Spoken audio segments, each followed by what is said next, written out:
ხატვა დავიწყე 10 წლიდან, უკვე, იმიტომ რომ სამხატვრო სკოლაში ჩავაბარე. 4 წელი ვისწავლე იქ.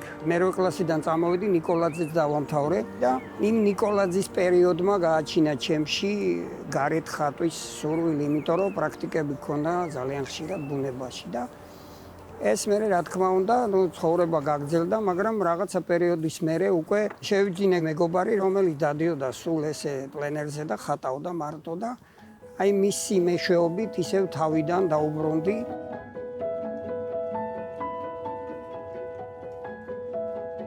მე ფერმწერი კაცი ვარ. ფერმწერი ადამიანისთვის თბილისის აი ამ ბუნების ყურება არ არსებობს, რომ სიყვარული არ გაგიჩინოს ამის ხატვისა, იმიტომ რომ რამდენნაირი სიუცია გასაკეთებელი, მით უმეტეს გარეთ ხატვას, რასაც ეგრეთ წოდებული პლენერი ქვია, ძალიან სწრაფი ხელი ჭირდება, იმიტომ რომ ძალიან ხშირად იცვლება ღრუბლის გამო განათება და უსებ შეიძლება ის კონკრეტული რაღაცა მონაკვეთი, რასაც შენ ხატავ, სულთლად შეიცვალოს და სხვანაირი გახდეს. წამიერად დაჭერილი ფერები ხატვრისთვის მხოლოდ დასაწყისია. პლენერზე მუშაობისას, იქ სადაც სინათლე და ჩრდილი წამებში იცვლება, ხელოვანი კიდევ ერთ მნიშვნელოვან დეტალს, დედაქალაქის ისტორიას პოულობს. ძირითადად ძველი თბილისის ხატვა მიყვარს, იმიტომ რომ აქ ერთმანეთთან შერწყმულია ძველი შენობები, ძველი ნაგებობები და იმასთან ერთად ახალი სახლები, რომელიც ძალიან ლამაზად ფერში ჯდება და მე მიყვარს ეს ქალაქი.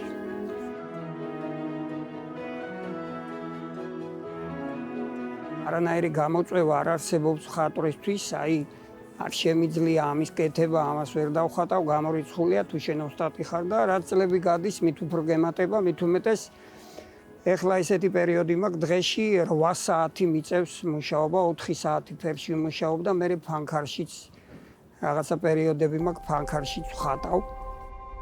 იმპრესიონისტი ფერმწერი ნამუშევრებში შავ ფერს არ იყენებს.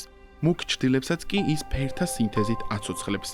ფერებისადმი ასეთი მიდგომა საუკეთესოდ ჩანს ძველი თბილისის ხატვისას, სადაც ისტორიული ნაგებობების სიმძიმესა და ახალი შენობების სიმსუბუქეს ხატვარი ამ უჩვეულო პალიტრით აბალანსებს. როდესაც შენ უკვე ბუნებასთან კონტაქტში ხარ და ბუნებას ხატავ და მით უმეტეს იმ ფერის მიღწევა გინდა, რაც იქ არის, მაგრამ ერთი ტონით მაღლა გინდა აწიო. რამდენჯერმე ფოტოს გადავიღე რა დავხატე და რასაც უყურებდი იქ შენ ტონის უნდა აწიო. ამიტომ და ყველაზე მთავარი ჩემში ინსპირაცია იყო ის, რომ მე ძალიან მიყვარს მოგზაურობა და ეს ერთ-ერთი საშუალებაა მოგზაურობის. მან თავისი ორი ინტერესი, მოგზაურობა და ხელოვნება გააერთიანა და დახატა ისეთი ცნობილი შენობები, როგორიცაა მურენ რუჟი და კოლიზეუმი.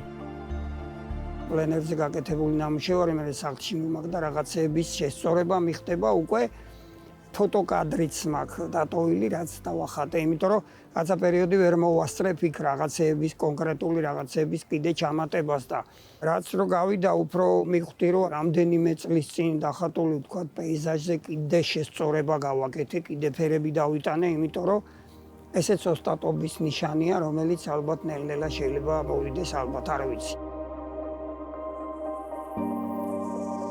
გამლელების რეაქცია ყოველთვის დადებითია, მე ყოველთვის მიყვარს ეს კონკრეტული ურთიერთობები და ერთმა მხატვარმა მითხრა, რომ აი გამოფენაზე რომ ნამუშევრებია გამოფენილიო კონკრეტულ შენობაში თქვათ.